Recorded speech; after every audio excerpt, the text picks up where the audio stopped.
Brian, Rob, J. King, and Sam Packard present Steel Bottle, Boston Celtics, Steel Bottle. Oh, yeah! Steel Bottle, Boston Celtics, Steel Bottle. And a 19. Jalen Brown, D. White, Crazy Joe. Steel Bottle. With Tatum coming back. Steel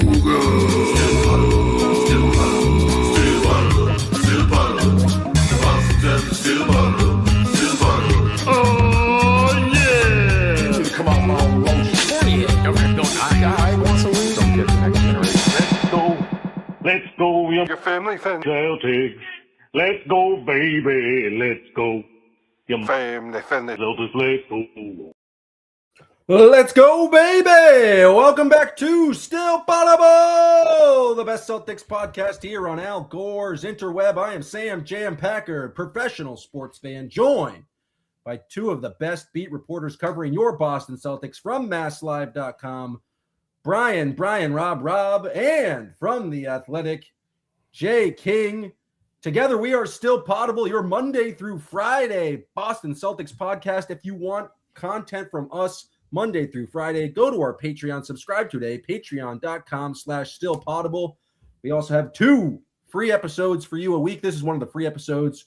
When we are free, we are on the CLNS Media Network. We are also brought to you by Prize Picks. Use promo code CLNS to get $50 after you play your first $5 lineup. Gentlemen, we made it through the trade deadline. Celtics make 4 separate deals. The brass tacks of it all, I guess, is that they're not paying the luxury tax. They traded Anthony Simons for Nikola Vucevic. Are you serious? You don't know how to, I was asking, you know. It's been a long day. It's been a long day. It's been a long week. It's been a long week. They also traded Chris Boucher for a two-way player I've never heard of until today. Jay, John Tanji. Yeah, the man was a killer at Wisconsin. You don't remember what John Tanji did to Michigan State last year? I have no idea. The Celtics also traded Josh Minott to the Brooklyn Nets, I believe, for a second-round pick swap, basically nothing. And they traded Xavier Tillman, and I don't even know where they traded him. Hornets. The Hornets. All of that to say they are now under the luxury tax mark, and that seemed like the big goal of this trade deadline.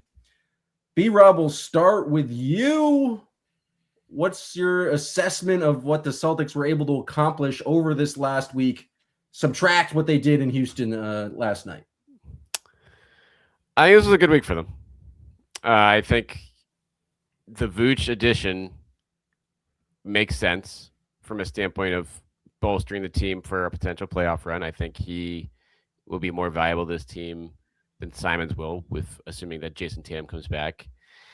And then when you're this close to the tax line, I think it makes sense to be able to get under that for the benefits that could be there for them down the line and not take anything away from the win now part of this team. I think that's good business right there. And so they were able to, this goes all the way back to the summer, Jay, where they worked their way slowly but surely down, but they were able to get close enough with the Simons trade and then got over the finish line today with some interesting maneuvering. Yeah, and I think the way it was told to me was that the priority at this deadline was fortifying their front court. And they believe they did that with the Vucevic addition. Obviously, when they then acquired Vucevic, you shed $6 million in that deal. And at that point, the Celtics, it became more of a realistic possibility for them to duck the tax entirely. And they were able to do it without moving anybody who not just like is currently in the rotation, but really has any chance of being in the rotation at all this year. We've seen that Amari Williams was playing over Tillman and Boucher. Josh Minott was so far out of the rotation that Ron Harper Jr. started, and Minott only played 7 minutes. And so those guys were like never going to make an impact this year. And so to lose them, I think was worth it to get out of the tax. That said, like Tillman's locker room presence was real. He was one of the veteran leaders for the team. Minot, his upside was real. Like he started 9 games earlier this season. He did some promising things. Obviously, Joe didn't seem to really be the biggest fan of Josh Minot. I think it was pretty clear that some of his lack of focus and attention to game plan just kind of pissed off Joe, and so he fell out of favor, and other wings stepped up, and that cost him minutes. And but like it was good to get out of the tax. I think there will be benefits to getting out of the tax this season. But also, like, even though they didn't have to move any other rotation guys, like the cost was real too to get out of the tax. Like it wasn't a painless deadline either. Yeah, they had to give up Minot, who, I mean, I should have known. I cursed him as soon as I told Brad he should get extended. Like that was he was getting traded pretty much immediately after that. But I had a Minot feature that I started working on in November, and it was going to be a pretty good story, but he just never was in the rotation again.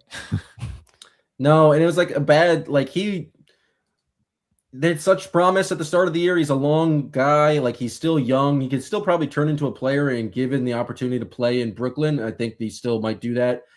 I like the clear decision was like, we don't know if he's a long-term rotation piece. We don't know if that, especially if Jason Tatum returns. But I just want to explore more the benefits of getting out of the tax, because I feel like it's been framed as like that's just a money-saving move for the Billy Banners and I don't think it was about the money, honestly. Well, that's what I want to go into, is that it allows the Celtics, if they stay under the tax next year as well, to avoid being the repeater. I think they have $21 million in space next year below the tax threshold. So they can still add another player through potentially a trade exception, which they got through the Vucevic deal. So they still have this potential to add a player via that trade exception. But then it allows them, if they avoid the repeater tax for 2 years, for the 27, basically through 2030 seasons, to spend without having this prohibitive tax in place whatsoever. And so it's something we saw Wick Grossbeck do when he was the owner. Like he spent a whole lot of money on Porzingis and Drew Holiday. And I guess the argument could be made is that you could just pay out the ass in taxes for all of the next 5 seasons, but it's like less realistic. But this move kind of maintains some flexibility and allows them, you would hope, to be more willing to spend money in the future, as this team has that is probably the team's championship window, is like through that season. And so one, they have the ability to add a player next year without going over the tax. And then after that, if there are subsequent opportunities to pay guys to bring in other stars to kind of go well above the tax, they are no longer in the repeater. They're no longer having to pay such a prohibitive bill, like 2.5 times the actual salary, B-Rob.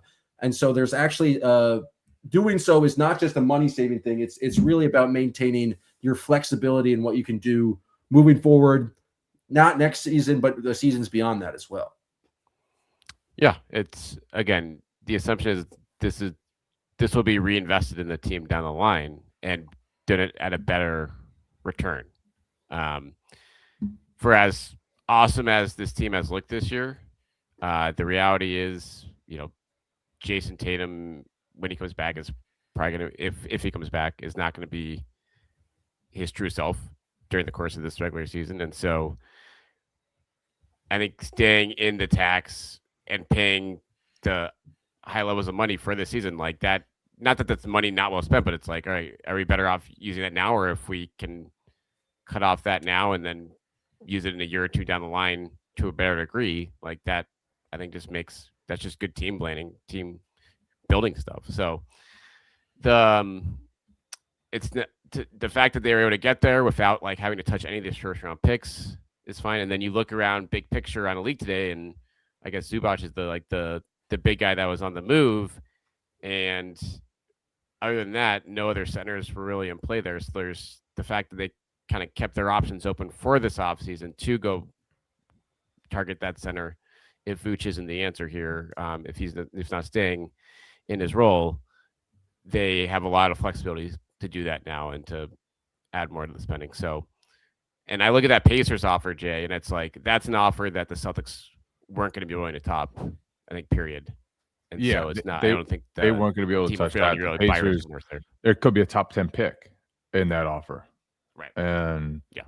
so the Celtics only had the ability to trade 2 firsts, and like they just weren't going to get to where the Pacers were able to get there. So it wasn't like there was another big out there that they potentially could have gotten. I do think they did have some interest in Zubats, but like at the end of the day, he was just out of their price range, and they got Vucevic, who I think should be a pretty good fit, although it's a fit in a way that they haven't really played yet. You know, like I know Garza has knocked down a lot of threes lately, but Vucevic is more willing to get them up. He posts up sometimes.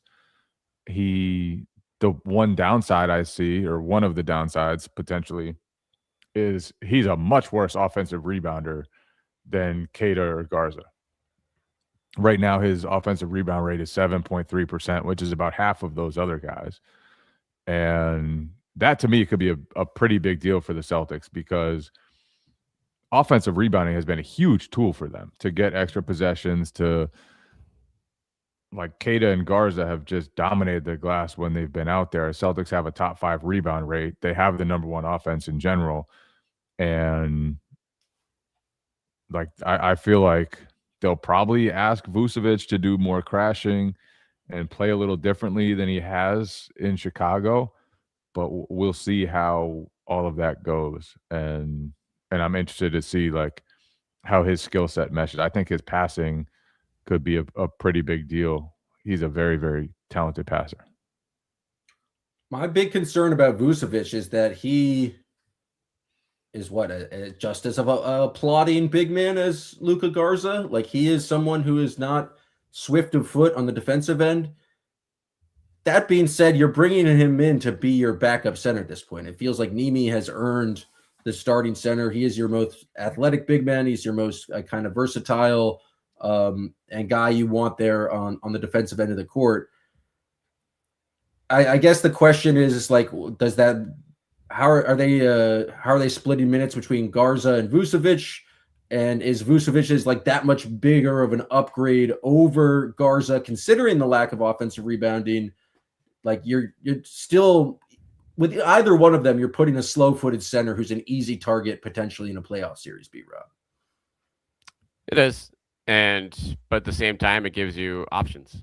Like I think it's like could be a feel thing, night by night, of being like, okay, do we need to stretch this team out? And I mean, Garza's, he's hitting his threes too, so it's not that he's the high volume shooter that Vucevic is, but I do think with Vucevic, like he has been a good offensive rebounder in his career, and so with the Bulls, he's probably been doing, I assume, a lot more picking and popping, and so that if a change in direction there, as Jay said, like he's not going to be as good as those guys. Those guys are the elite, but he can still be a net positive on that front compared to someone like, Horford was just never an offensive rebounder late in his career when he was here, but Vucevic at least has the length to do that. But I don't know. Horford and Porzingis back together again. Right? Well, man, we'll get. Are they going to be back together? Are they going to play a single game next to each other? There's going to alternate games the rest of the years. But my other question, though, for really this is like you were obviously there last night, Jay, for the double big magic that we saw in Houston. Obviously, now this is not that it's a vibe like they're going to go to this every night, but Vucevic does give you the option to do this now, and that was something. Was that just lightning in the bottle for one night, or is that did they find something a little bit? I was really interested by that because, like, obviously it was a weird set of circumstances. The Jalen and Hauser were both out, and they were shorthanded, and they were playing against the Rockets, who just don't shoot threes and don't shoot threes well. And so you can get away with playing the double bigs. That said, those guys, Keita and Garza, had played 3 minutes combined together all season and played 26. And the Celtics offensive rebound rate during those minutes against pretty physical and big Houston team was 43%. Whew. That's an enormous number. And so I do wonder if that was Joe starting to tinker with things and try that, because obviously, you know, until this point, guards have been like the strength of the Celtics roster. But now without Simons, you don't have as much guard depth. You have some more front court depth. And if that is a viable option against other teams that can shoot the ball a little better, it would be really interesting if the Celtics are able to use that to form like a new identity for when Joe wants to go to that look. It's a strong look when the other team has a complete kind of non-shooter out there.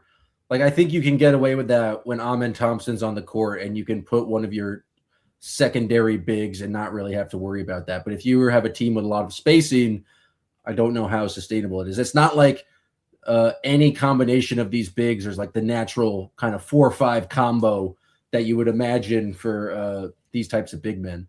But I wanted to talk about, I mean, the roster construction has shifted, and obviously guards were a strength, and now they kind of have more depth at big men. But Jay, I mean, Peyton Pritchard has moved to the bench now. Apparently he's the 6th man. Is there any concern from, you know, perhaps a lack of guard depth, lack of ball handling? Where do you think the Celtics roster lies there, considering like there's just been a complete shift from Simons being one of your main bench players to now it being Vucevic? Yeah, I think the reality is that like Jason Tatum could come back soon, and then you kind of have similar strengths shooting wise, except it's in a 6'10" dude instead of Simons. I think we saw it against Houston. Like, Celtics are just a better defensive team without Anthony Simons. He clearly tried. He committed on that end. He did what they asked him to do.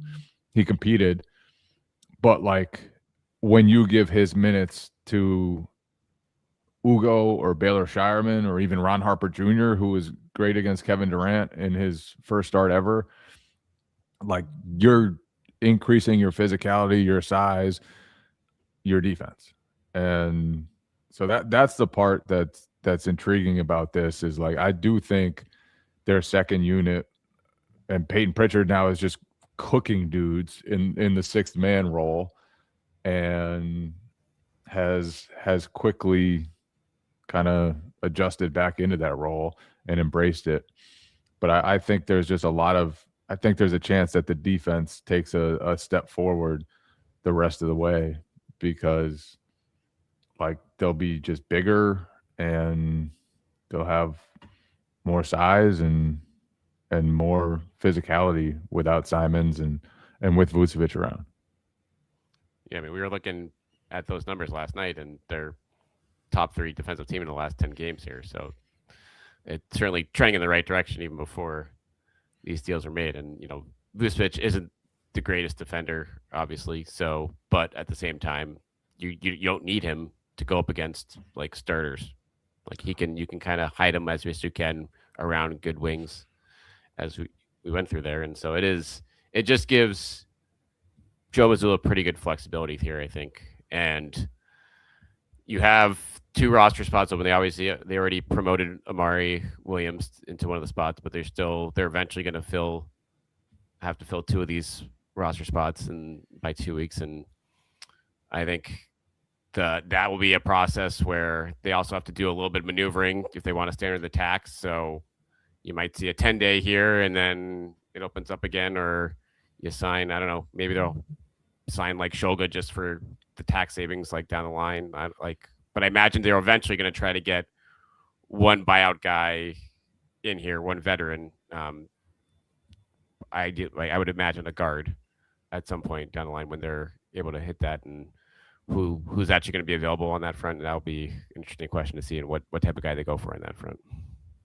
Sounds like they need veteran presence of Mike Conley in this locker room on a veteran minimum. Although he's been in the league so long, isn't the veteran minimum much greater for someone with like that amount of years experience?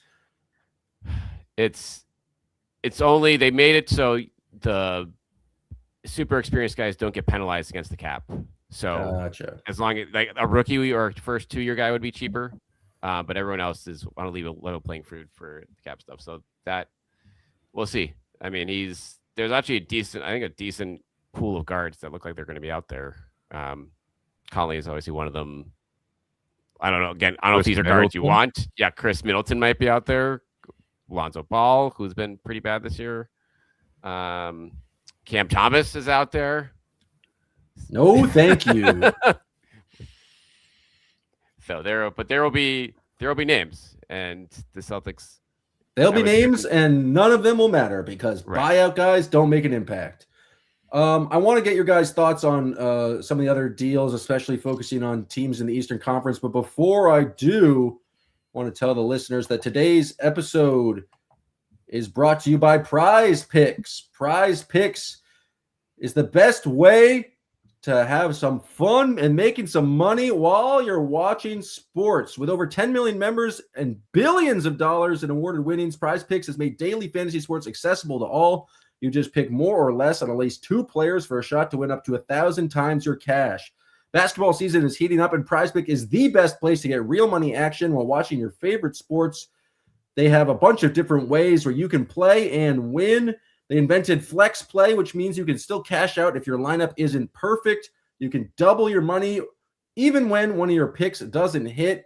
They have a bunch of different stats and also go across sports, and they have a special promo for the Super Bowl. Max game, the big game max discount is live in the app now. Drake May just needs 1 passing yard for the max discount to win. So you just add another player to your lineup, and your picks can hit can cash in. You can mix that up with a Drake May, maybe a Jaylen Brown. It'd be a fun little Sunday watching Celtics Knicks and then watching the big game. So download the Prize Picks app today. Use promo code CLNS to get $50 instantly after you play your first $5 lineup. Again, download the app. Use code CLNS to get $50 instantly after you play your first $5 lineup. Prize Picks, run your game. So a lot of deals happened. Hold on. Before we go on, I just have to note how magical it is that Chris Boucher's final moment on the court for the Celtics was launching a 3 at the buzzer while up 16 and then getting in a verbal spat with Russell Westbrook and then walking over to Russell Westbrook and issuing some sort of explanation and calming the tension. That was the perfect way to end Chris tribute Boucher's video. Celtics Is tenure. he going to make the tribute video for Chris Boucher? That needs to be the tribute video, like just a 5-second tribute video of him calling for the ball and launching a 3 at the buzzer. The ultimate walk-off. What a walk-off. Like, I will never stop laughing about that. It will be like 15 years from now, and I will remember that, and I will cackle. He started his Celtics career by having Joe Mazzulla attend a baptism, and then he ended it with basically blessing all of us with that great moment. I thought you were going to say a baptism of his own. I was leaning that way, but I realized that I didn't know what that meant. So I had to pivot. I'm curious about your thoughts, B-Rob, about I feel like there's a flurry of deals, but who specifically in the Eastern Conference do you think improved their team the most with acquisition at the deadline? That is a very good question. I think the good news for the Celtics is there's no clear answer to that question. Pistons did not do much. Cavs. Kevin Herter, huge. Look out. I think he's like a career 11% 3-point shooter in the playoffs, but not someone that should have the team shaking their boots in the playoffs. I like James Harden over Darius Garland is, I think, an upgrade in theory, but then you look at James Harden's playoff track record and it's like, how much is that actually going to help them when it matters most?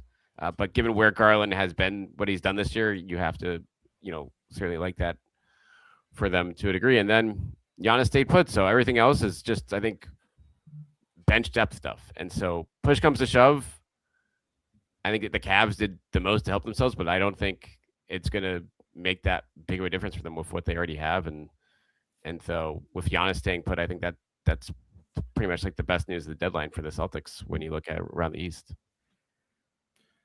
James Harden is no one would describe as a good defender, but he's not a tiny man like Darius Garland is. And so I feel like, and he's certainly not the same like volume scorer he once was, but he can certainly run an offense. I think it's going to be an adjustment for the Cavs to kind of figure out how often the ball's in James Harden hand and how much is Donovan Mitchell. But I think it's like a clear kind of talent upgrade for a team that's really struggled this year. But Jay, there's been no one else. I mean, the Knicks added Jose Alvarado because Deuce McBride might have a season-ending injury. And then no one else really in terms of East made a significant move that you think like might change kind of the balance of power right now. You didn't think the Hawks trading away Kristaps changed? Well, I mean, Kuminga is definitely going to come in and shake things up for them. He's a position of need, definitely. They needed another wing. Another athletic wing. They didn't have enough of those. I think the Celtics are in good position. Like, I think they shored up their weakness in the front court. They just needed another big. Even though, like, I do think it was interesting that they decided to give up on Tillman and Minot. Like, basketball-wise, you won't miss those guys because they never played. And, this team is just in a really good place to me, mindset-wise, moving forward. I was really impressed that, like, Peyton Pritchard just agreed to coming off the bench and was totally okay with that. I was super impressed by the win in Houston, like with no Jalen, with no Hauser. They just totally controlled that game. And it was an ugly first half, but like Celtics just totally controlled it. And then when they started hitting shots, they just pulled away. Derek White with the third quarter, Peyton Pritchard in the fourth. And to do that without Jalen, without Simons, without Vucevic, who hadn't showed up yet, and without Simons, who'd been traded already, I just thought that was just a really, really good win on the second leg of a back-to-back. So I think they're in a good place. I think if you're the Celtics, you can dream. You can dream about this year, and getting out of the tax like gives them more flexibility. We've talked about some of it, but I also think like doing extensions for some of their younger guys, like Nemi, eventually you'll probably want to extend, and being where they are will help them do stuff like that too. So from where they were, looking at a $500 million bill roster payroll, to now it's down under 200 million, and you're still competing in the East, and you still have Jason Tatum coming back hopefully this season. Like it's been a wildly productive year on a lot of fronts for the Celtics, and they're in position to capitalize now moving forward. I think obviously, they could stay out of the tax next year to reset the repeater tax, but I don't think they have to do that. And now they're just in position to strike for opportunities that present themselves. And I think, moving forward, like they're just in a really good place with young talent, and Joe obviously is a great coach, and now they've got their books in order too. Does Xavier Tillman get a tribute video?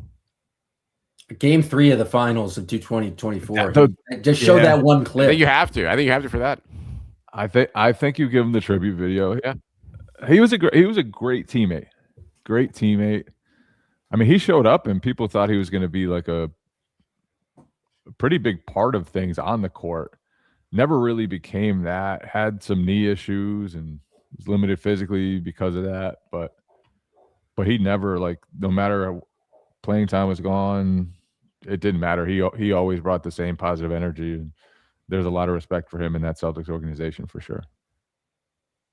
It felt like he was a 35-year-old vet, even though he's like, what, 26 years old or something like that. He's the oldest 26 or 27-year-old in the world. Right. The man is a seasoned dad, like 3 kids, just a genuine. Everyone liked him in that locker room, and yeah, now he goes. It's cool. He'll go to a place in Charlotte where he can probably kind of serve the same role there. Charles Lee obviously knows him. We know him well from his a couple years ago, so that that should be a good spot for him. And yeah, it's it's funny. It's kind of crazy with how the season started for Minot, that he was the odd man out here of like, okay, who, if we have to give up one person to dodge this tax, like this is the path we're going to go. And he's still only 23 years old, Packard. Like I feel like the upside could still be there down the line, but it wasn't going to happen here now, since the time was running out when Tatum's coming back regardless. So if you couldn't, break out of the pack for good now, then when we were going to get another chance. Yeah, after the Boucher trade, I was kind of looking at the Celtics cap sheet, and I was like, okay, what do they have to trade 2 guys after that if they're going to get under the tax. And I was like, all right, Tillman's obviously one.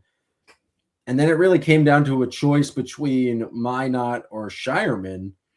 And I think Shireman, he hasn't been phenomenal, but he's been like a solid role player, like pretty solid defensively and like actually playing. And I think he's older than Minot at this point and doesn't have the same athleticism, but he does a lot more just in terms of playmaking and defensively, and can stay on the court. And so I thought like the choice, as much as reluctant as excited as I was about Minot to start the year, just given how well he played, I think it made sense. There was a confusing... Would you say consistency is tough for young players?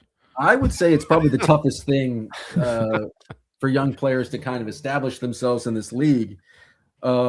I wish we had that conversation just like just so we could play it back. Just like a soundboard and just press a button and repeat Brad Stevens telling Packard that consistency is the toughest thing for young players. I was bought in on Minot too. Like those first 2 games were electric, I feel like, from him. And his numbers now, he's still shooting like 44% from 3 this year. And so like he was still pretty good on the offensive glass, like steals and blocks throughout his career. He's been very productive in that regard. Like statistically, there's a lot to like, and he's a really young guy with a lot to learn. But the other piece of the Shireman Minot discussion, and I don't know if there really was much of one, but just it's very, very clear that Shireman has Joe Mazzulla's complete trust, and that he believes in Shireman's ability to execute whatever the coaching staff wants. And that belief was never built with Josh Minot. Like they did not have that same faith in Josh Minot. I think that became clear early on, even when Minot was playing.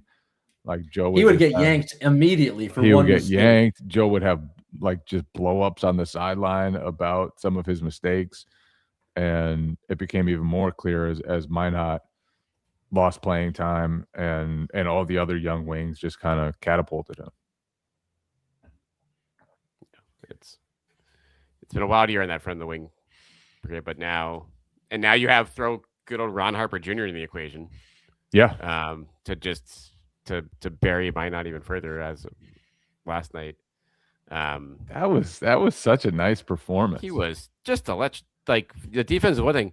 His rebounding was also like tremendous for his crashing size. the glass so hard, knocking down shots, had the big putback dunk. Yeah, just electric stuff against a really good, or they weren't a really good team last night, but that's usually a really good team at home, at least.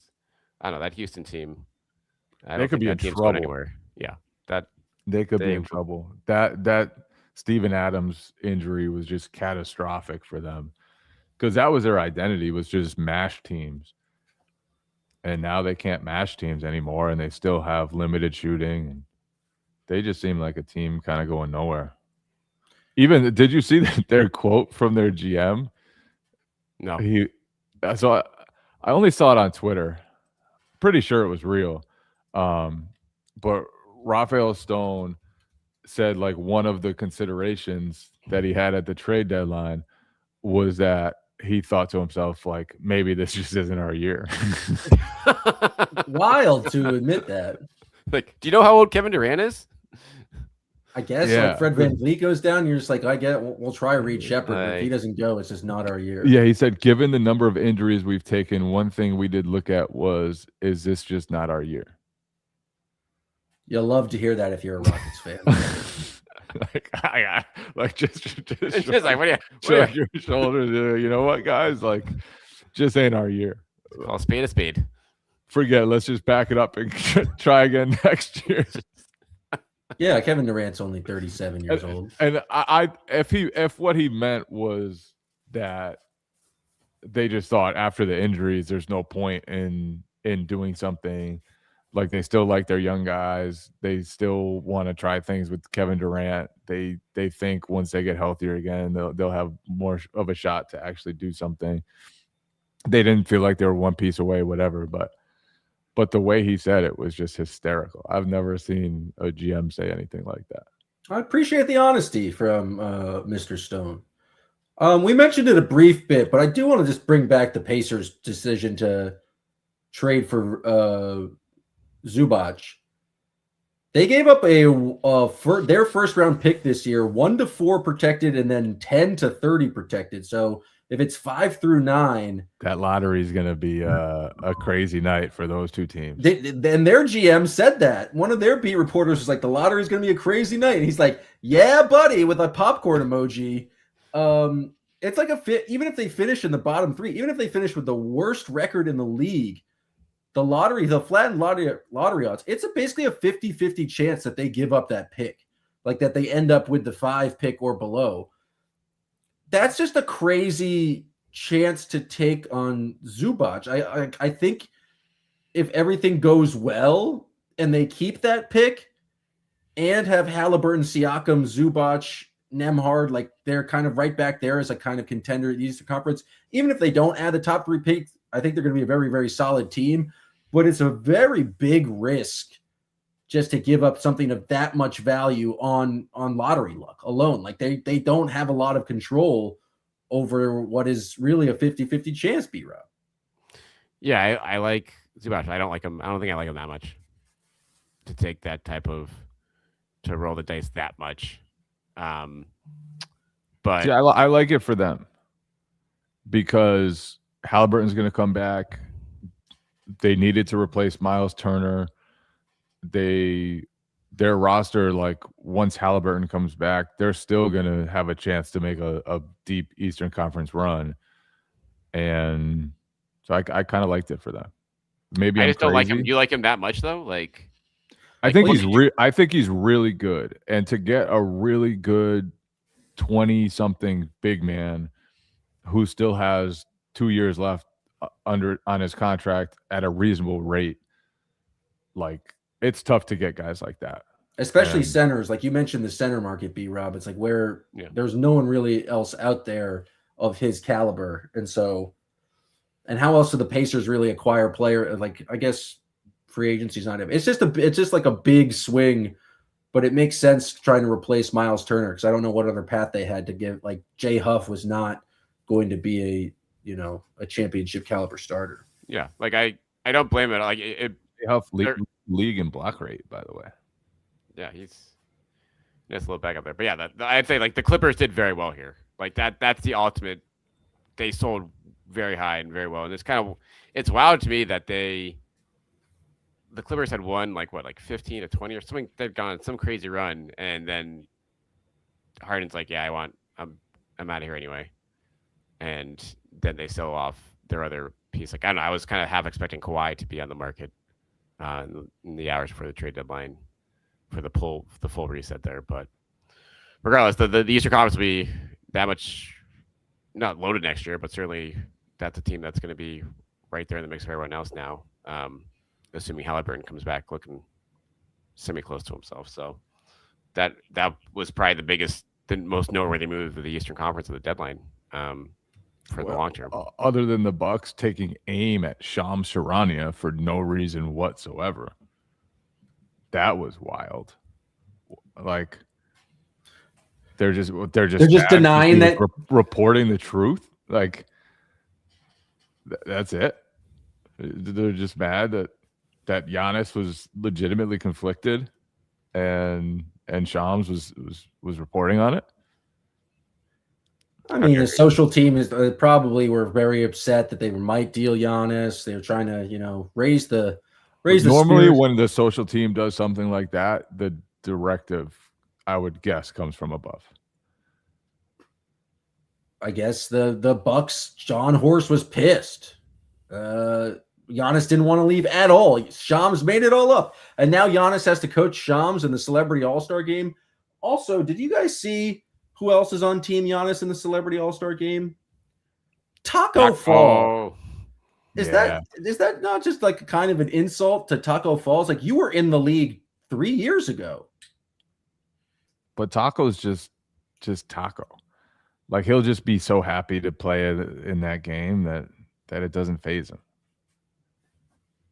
Also, there's who else? He's a fireman now. There's some And other Ishbia? like football stars are in the game. Like Taco's not alone as a name No, but he was brand. in the league recently. This is like Matt Ishbia is also in this game. Like Kevin Hart plays in this game. It's like there's such a difference in talent level and NBA like respect worthiness that I don't know. I was just shocked to see Taco there. I'm excited. I mean, I'm not. I need a Amon-Ra St. Brown to try to dunk on Taco Fall. Or they need Taco Fall to lift up Amon-Ra St. Brown and see if he can throw him in the basket. Do you think Amon-Ra St. Brown can dunk? How tall is he? I feel like he absolutely dunk. In my head, he's like 5'7". I think he's like 6'1". Oh, but he's he's also the most athletic person. It's 6'1", then yeah, he absolutely. He's 6 foot. 202. Okay, yeah, I'm not surprised. But even if he was 5'7", he would be able to dunk. Football wide receivers are ridiculous, just athletically. Well, I think that's a good place to wrap it up. Maybe we have these rosters. Who else we go through here? It's a bunch. There's also a bunch of people I've just never heard of. I refuse to watch the NBA celebrity game. That's going to do it for us, folks. Appreciate you tuning in. This free episode. We'll be back next week. Big game against the Knicks on Sunday. We'll recap that. Also, the big game. We'll see how the Celtics integrate Vucevic into the lineup. Jeremy Lin playing. That's another one. Jeremy Lin should be in the White Chocolate playing. Yeah, he's a little bit older. A lot of guys. All right. I'm not going to watch it. But you guys should watch it. Maybe we'll talk about it on the podcast. We appreciate you guys for tuning in, and we'll be back next week with more Still Pod. Still Potable, Still Potable, Still Potable, Still Potable. Oh, yeah.